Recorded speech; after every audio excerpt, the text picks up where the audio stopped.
Más allá de la definición tradicional y típica que se deriva del informe de Brundtland y que después se ha ido desarrollando, yo entiendo que el turista responsable, o lo que ahora últimamente también se llama turista pro sostenibilidad o pro sostenible, debe ser un turista comprometido con el entorno que visita, debe ser un turista comprometido con, pues, con la cultura, con la sociedad, con la idiosincrasia de ese territorio, y debe ser un turista que tenga unos hábitos de consumo pues, determinados, ¿no?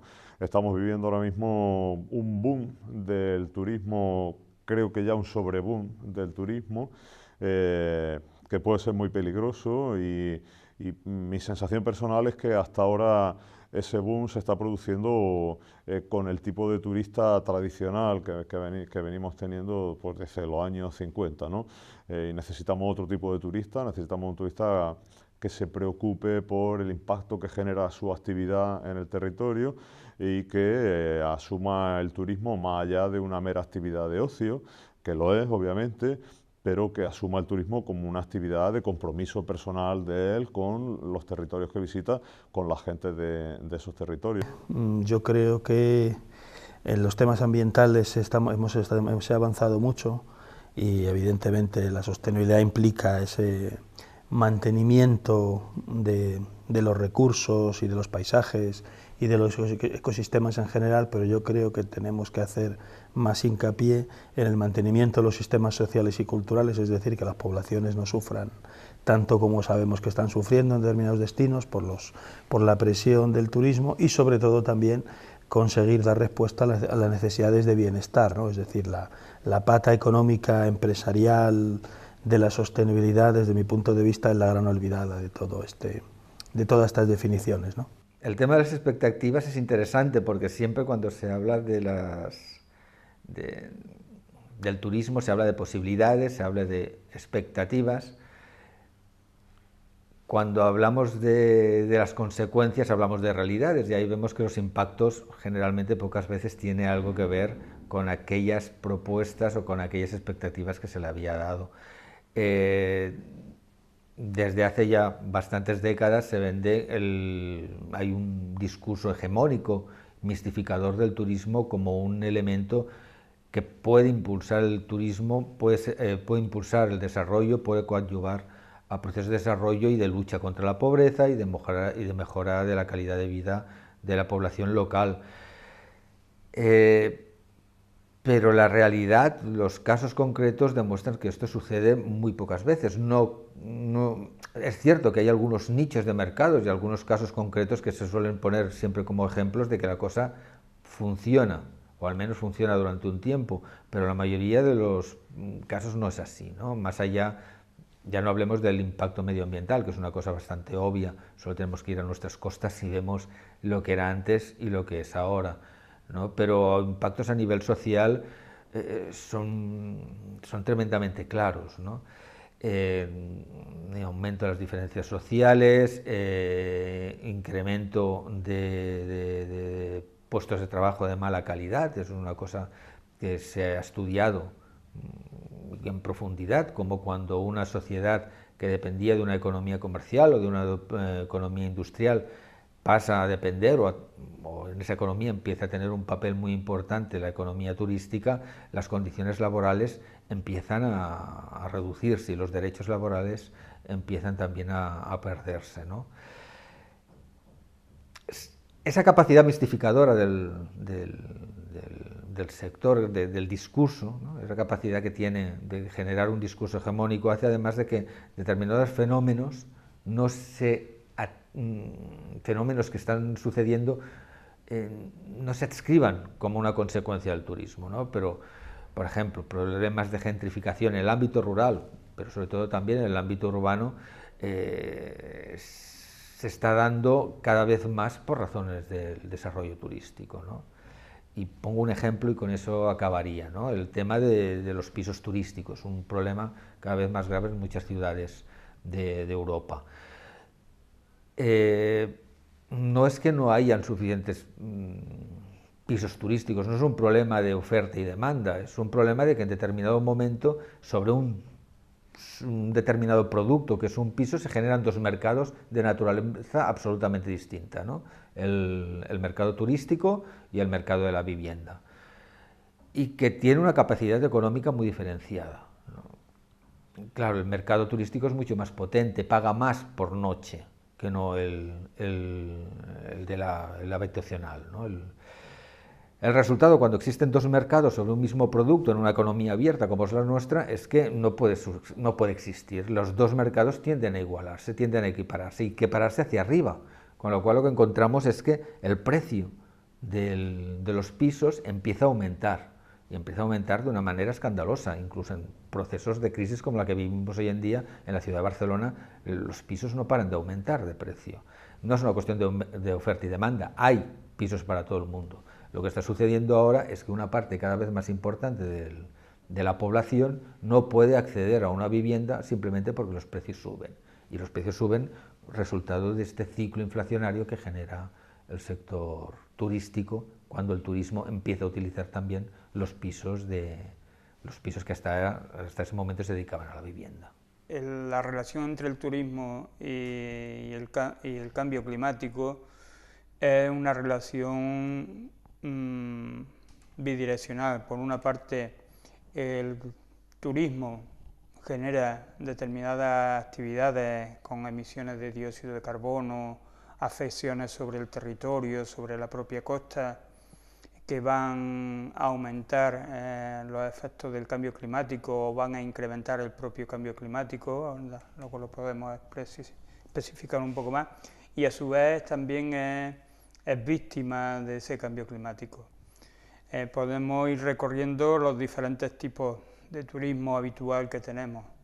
Uno sería el turismo de montaña, ya está siendo directamente afectado. Hay destinos turísticos que han desaparecido por el deshielo de los glaciares de montaña o por la propia disminución de las nevadas, y por tanto que no permiten actividades como deportes de nieve o similares, ¿no? Eso está ocurriendo en los Alpes, está ocurriendo también en los Andes, y además también están creando algunas veces también serios problemas en sitios como el Himalaya, que incluso producen accidentes, ¿no? Producen accidentes también esos propios deshielos que, al margen del turismo, también tienen implicaciones para las poblaciones locales. En el caso del Himalaya, lo digo porque es una zona también con un determinado turismo, ¿no?, que comienza a ser masivo, pero se producen una especie de balsas temporales con las aguas del deshielo que terminan rompiéndose porque no son materiales de la balsa propiamente dicho, sino de las bocas de los glaciares, de los materiales que han arrastrado las bocas de los glaciares, y terminan destruyendo poblados que viven más abajo, centrales eléctricas. En el caso del turismo de sol y playa, bueno, hay un estudio muy evidente de la propia Unión Europea. Las siglas son peseta, no tienen nada que ver con nuestra antigua moneda, sino que son las siglas de este estudio, donde la Unión Europea ha estado investigando los efectos del cambio climático en 9 áreas económicas, una de ellas es el turismo. En el caso de nuestro país, la calidad del clima para el turismo está descendiendo y va a descender.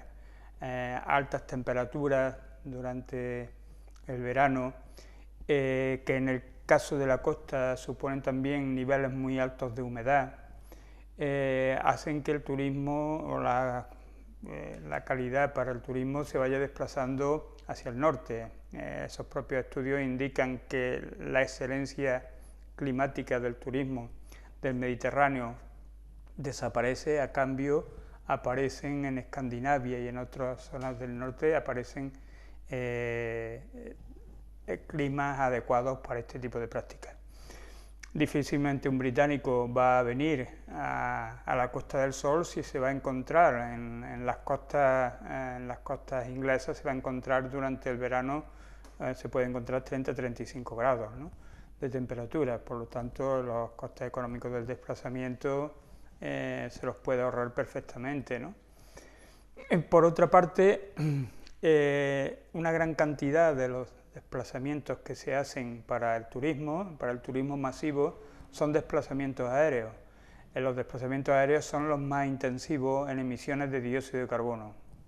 Las cifras oscilan en los estudios, los últimos hablan de que puede ser la afección del turismo en las emisiones de dióxido de carbono puede ser del orden de un 7% aproximadamente, que es una cantidad importante.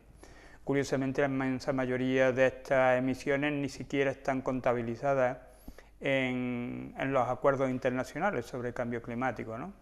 La Unión Europea hizo un intento de poner una ecotasa a las llegadas y despegues de aviones dentro de la Unión Europea, y ha habido una respuesta que ha conseguido objetivos muy serios por parte de otros países que se han negado a que en la Unión Europea se establecieran estos impuestos. El propio desarrollo de las actividades turísticas en establecimientos hoteleros, con un intensivo uso de un agua que hay que depurar y por tanto con costes energéticos importantes, con gran cantidad de producción de residuos, con actividades energívoras por encima de las que uno habitualmente tiene en su casa, por aquello de que uno está pagando un servicio y generalmente a medida que se paga más por ese servicio, y hay estadísticas que lo reflejan, aumenta el gasto energético, aumenta mucho el gasto energético de esos turismos. Por tanto, si queremos y entendemos que el turismo puede ser una fuente de interrelación de las personas, de las comunidades, que es un elemento positivo, a mayor interrelación entre las personas, la empatía entre ellas aumenta, ¿no? Entre los diferentes pueblos del mundo. Si queremos mantenerlo también como una forma también, aunque esto sería difícil como está ahora mismo, donde son los tour operators los que se quedan con la parte gruesa de la ganancia, pero si pensamos que también puede ser un elemento que ayude a la distribución también de la riqueza para determinados destinos turísticos, si esto lo queremos preservar, lo que tenemos que cambiar desde nuestro modelo, un modelo que directamente hemos visto que acaba con determinados destinos turísticos. Quería también comentar porque muchos de los resorts que se hacen o de los establecimientos hoteleros que se hacen en zonas fuertemente turísticas, como son los destinos del Caribe, al hacerse en línea de costa, unas veces en las playas, pero otras veces también se destruyen los manglares. Al destruir esos manglares, esas zonas se ven, por una parte, se ven afectadas por la eliminación de captadores de dióxido de carbono, de lo que se llaman sumideros de dióxido de carbono, y también dejan la costa desnuda frente a la elevación del nivel del mar, que es otro de los fenómenos que está afectando y que ya al turismo, y también en momentos de situaciones climáticas extremas como pueden ser los huracanes o las tormentas. Esos manglares defienden la costa, al desaparecer se invade ese territorio destruyendo infraestructura. Sí, se pondera mucho el beneficio económico a corto plazo, sobre todo, ¿no? Desde el punto de vista de las empresas turísticas y de los destinos. Entonces, eso realmente pues tiene unas consecuencias. A corto plazo no nos solemos dar cuenta, que es lo que ha pasado con el turismo, ¿no? Hace 30, 40 años se identificaba el turismo como la industria sin humos, porque se entendía que no contaminaba, que no tenía efectos negativos ninguno. Pero claro, cuando tú solo miras a corto plazo, realmente luego las consecuencias negativas no se ven hasta pasados unos años. Y ahora ya yo creo que todo el mundo es consciente, ¿no?, de que realmente un turismo mal desarrollado pues tiene impactos negativos con la población local, se generan molestias, trastornos, se pierde la identidad cultural muchas veces. Hay muchos destinos que se han volcado tanto en el turismo que al final han dejado de ser ellos mismos, pierden totalmente esa identidad por la que el viajero va a visitarlos.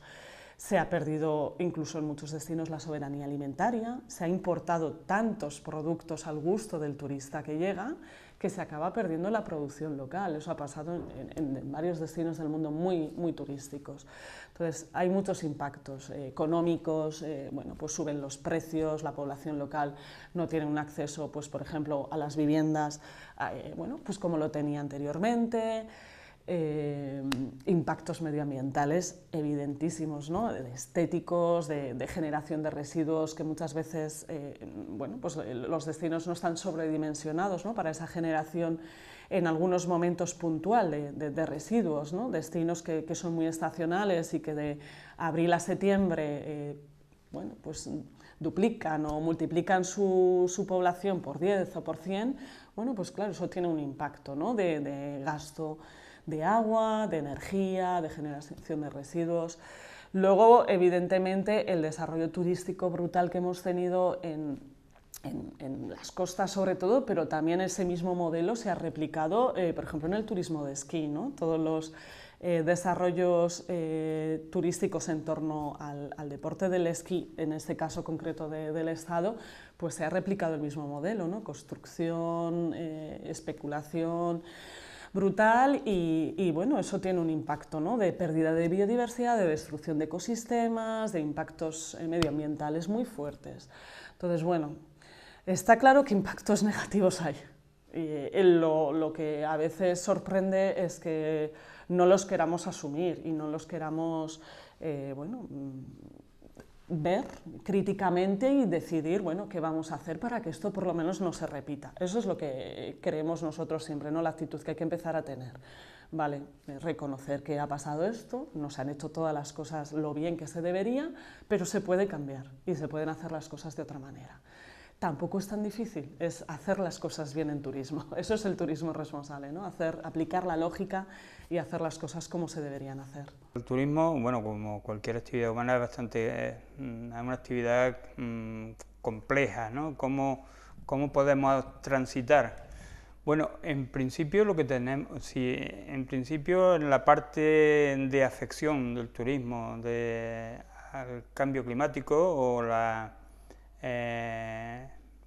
contribución del turismo al cambio climático, tenemos que ir reduciendo aquellos elementos que son más significativos, en este caso el transporte.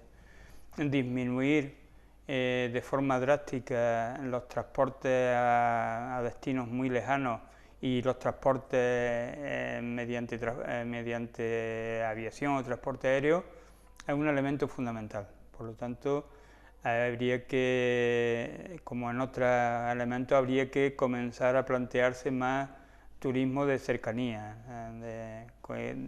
para que no haga falta ese turismo, ese tipo de transporte y utilizar más otros medios más ambientalmente sostenibles, como el desplazamiento por tierra, y básicamente ese desplazamiento por tierra en base al ferrocarril. Ese sería un elemento. El otro elemento, en las propias infraestructuras turísticas, que tengan en cuenta tanto en la producción de la energía que consumen. En estos momentos, por primera vez, las energías renovables para la producción de energía en el funcionamiento de casi todas las instalaciones turísticas tienen un precio competitivo con las convencionales, con los combustibles fósiles, que son responsables del cambio climático. Por tanto, esas instalaciones turísticas también tendrían que hacer una reconversión a esa utilización de esas energías para disminuir el impacto en las emisiones.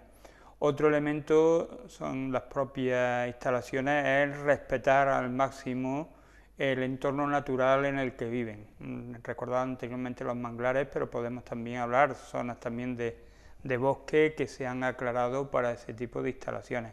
Si logra que la relación no sea tan violenta entre el medio natural y las instalaciones turísticas, va a ganar en disminuir la afección al medio natural y por tanto al clima en la zona donde está, y seguramente también va a ganar en valores positivos, naturales para el propio turismo.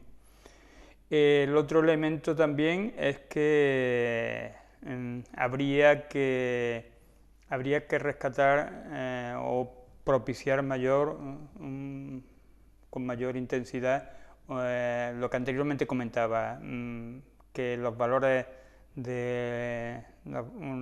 positivos del turismo, como son las relaciones interpersonales con los núcleos de población donde se desarrollan, que para que aumenten la empatía, aumenten, porque en muchísimos destinos turísticos la zona del turista es una zona fortificada, una zona aislada del entorno en el que se está dando el turismo, y solamente las personas que viven allí entran como trabajadores, generalmente también mal pagados, a esos resorts, a esas zonas turísticas, ¿no?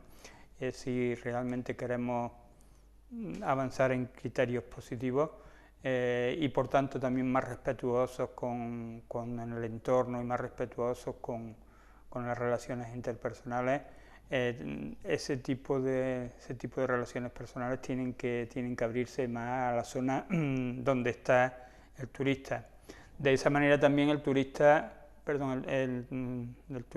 y los que viven en esa zona donde se desarrolla el turismo. De esa forma también el turista valorará cuáles son los recursos de los cuales vive esa población, que muchas veces también se ven amenazados por la propia actividad turística. Todas las razones derivan en lo mismo, es decir, creo que el turismo está creciendo de una forma exponencial. Creo que en la mayoría de los casos sin ningún tipo de planificación, orientación y sobre todo visión de futuro. El otro día, leyendo papeles de la OMT, pues se habla de un crecimiento de 43 millones de flujos turísticos al año hasta el año 2030. Ellos hablan de 43 millones de oportunidades, pero también podríamos hablar de 43 millones de potenciales devoradores, ¿no? Quiero decir, depende de cómo lo miremos, ¿no? Obviamente, si estamos hablando de turismo responsable son 43 millones de oportunidades, pero si estamos hablando de turismo tradicional, masivo, etcétera, etcétera, pues estamos hablando de un peligro importante. En los últimos meses, ya llevamos tiempo, ¿no? Pero en los últimos meses todavía más estamos viendo casos en los que, bueno, el último caso publicado en un periódico de tirada nacional hace unos días, el caso de Ámsterdam, ¿no? Que ya ha decidido poner en marcha incluso políticas de marketing, no de marketing, sino de marketing, es decir, no venga usted, bueno, casos como el de Venecia, que se llevan conociendo desde hace muchísimos años, o casos como el de esta playa en la que últimamente veíamos por internet cómo sacaban un delfín bebé y todo el mundo se hacía fotos con él hasta que se murió, ¿no? Es decir, eso es de una irresponsabilidad absoluta. Y lo lamentable es que porcentajes muy significativos de ese cada vez mayor volumen de flujos turísticos que tenemos a nivel internacional es de ese tipo, ¿no? Yo creo que eso es realmente preocupante. Y por tanto el impacto que la actividad turística está teniendo y va a tener sobre el territorio, sobre las sociedades de ese territorio, las comunidades, etcétera, etcétera, etcétera, es muy alto, ¿no? O cambiamos de filosofía, tanto en la producción como en el consumo turístico, o vamos hacia situaciones realmente lamentables, como las que se están viviendo, por ejemplo, en Barcelona, como las que se viven en Salou, como las que se viven en Magaluf, etcétera, etcétera, etcétera. Y yo me niego a pensar que este tipo de situaciones son que no tienen solución, es decir, que son ya casos perdidos. Es decir, no podemos pensar que todo lo que se ha hecho hasta ahora son casos perdidos y que, sin embargo, lo nuevo va a ser lo responsable, ¿no? Es decir, también tenemos que luchar porque todo lo que hay hasta ahora, desde Benidorm hasta la Costa del Sol, pasando por todo, también tiene que cambiar su forma de producción desde el punto de vista de la oferta y su forma de consumo desde el punto de vista de la demanda. Yo entiendo que hay un turista de Benidorm y eso ya se ha discutido mucho y tal, ¿no? Pero creo que la gente tiene que ir responsabilizándose cada vez más de sus acciones y tiene que asumir que el ocio no está reñido con un buen comportamiento ambiental, con un buen comportamiento social y que tú tienes que respetar la sociedad, el territorio que visitas, no solo respetarlo, yo creo que incluso te tienes que implicar en su planteamiento de desarrollo, ¿no? Y por tanto, yo creo que es importante que apostemos por este cambio y que la gente empiece a asumir su responsabilidad. Ahora mismo incluso hay determinados grupos de investigación en los que se está planteando que debería ser más caro hacer turismo, no necesariamente en términos de precio, que puede ser que también, pero sobre todo en términos de responsabilidad. Es decir, usted tiene que demostrar un mínimo de responsabilidad a la hora de visitar un destino. Y si usted no lo demuestra, usted no tiene derecho a visitar ese destino.